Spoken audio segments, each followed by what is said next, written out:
The Deeds of My Fathers, How My Grandfather and Father Built New York and Created the Tabloid World of Today, by Paul David Pope. Prologue, A Meeting with Frank Costello. In December 1951, my father, Gene Pope, went to see Uncle Frank in the hope of securing a loan for a business venture. Uncle Frank was Frank Costello, inheritor of Lucky Luciano's power and head of New York's Genovese crime family. In the press, he was known as the Prime Minister of the Underworld because of his vast political connections.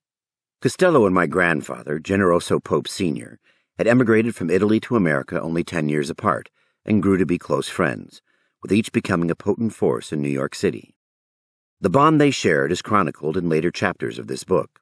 The connection was so strong that when in 1950 Generoso Sr. was nearing death, he told my father, his youngest son, "If you have any problems, go see Uncle Frank."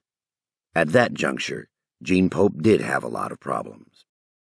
He'd learned that the New York Enquirer, a newspaper owned by William Griffin, was in deep financial trouble, and that Griffin was looking for a buyer. The price, $75,000, with a third down. Gene was coming off a wrenching family confrontation with his older brothers Fortune and Anthony and their mother Catherine that had effectively cut him out of Pope family businesses that Generoso Sr. had intended that Gene would run. Gene had just returned from a Florida honeymoon with his first wife, Patty McManus, and had what he estimated to be $5,000, hardly enough to buy even a failing rag like the Enquirer. "Yeah, I'll lend you the 25 grand for the down payment," Costello told him, "but let me broker the deal. Griffin owes me a favor. Are you sure you want it?" That was a good question. The Enquirer didn't look like a rational investment, certainly not for $75,000. Not only was the paper's circulation low, its offices looked as though they'd been cannibalized and then abandoned, with broken desks and three-legged chairs, 6 working typewriters out of 12, and 50 years' worth of yellowed copies piled to the ceiling in the narrow hallway because there was no room for a proper newspaper morgue. There was only one full-time employee, Griffin's elderly sister, who toiled as bookkeeper. Everyone else had been fired to save money. Copy written by moonlighters at other papers filled the columns each week. "Yes, I'm sure," Gene said. "I like the sound of Gene Pope's New York Enquirer." He said he had plans to transform the paper into something profitable. Costello would give him the down payment of $25,000 with no interest, but there were a few strings attached. The longest of them would be that Gene was not to mention gangsters or racketeers or organized crime in any way. The New York Enquirer's front page had been taking on organized crime almost every week. While the paper was going bust, Enquirer readers had been treated to "Anastasia seized the 25" about the brutal Brooklyn mob boss Albert the Earthquake Anastasia. G-men seize slot machines worth millions, arrest 44. U.S. lifts fronts of mobsters. Angry Chicago rounds up hoodlums. U.S. traces dope influx to Luciano. And Rudolph Halley reveals new crime czar as Costello quits.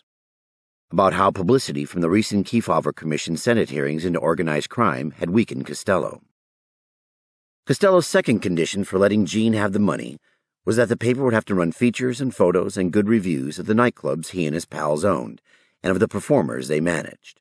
Third, the Enquirer would attack the enemies of organized crime, especially do-gooder politicians trying to make a name for themselves by going after gangsters. Costello was to be repaid in cash as soon as possible, delivered to him week by week as money came in from newsstand sales. Gene agreed to the deal and hailed a cab to take him to the lawyer's offices to sign the papers. In his breast pocket was a certified check for $25,000. But when he went to pay the cabbie, he discovered that his other pockets were empty. He ended up paying for the ride with a silver dollar he kept in his wallet for good luck. After the transaction was completed, Gene strode down Walker Street to the Enquirer offices in Lower Manhattan. He chuckled, wondering if the street might have been named after Jimmy Walker, mayor of New York from 1926 to 1932, who'd been instrumental in Generoso Sr. gaining much of his early influence. Gene hoped that maybe Walker Street would be as lucky for him as Jimmy and his father had been for each other. It's probable that Gene's elation at becoming a newspaper publisher dispelled any shadows cast by the fact that Beau Jimmy, as the sharp-dressing Paul was known, had been forced from office in disgrace after his ethical and material excesses no longer amused the good people of New York, once the Great Depression had taken hold of their city.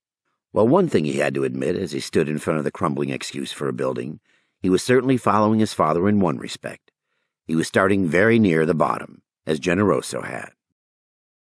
It was a distinctly inauspicious beginning for what would become a national media powerhouse, stretching and redefining many of the rules of journalism while changing our culture as well. This was the birth of the National Enquirer.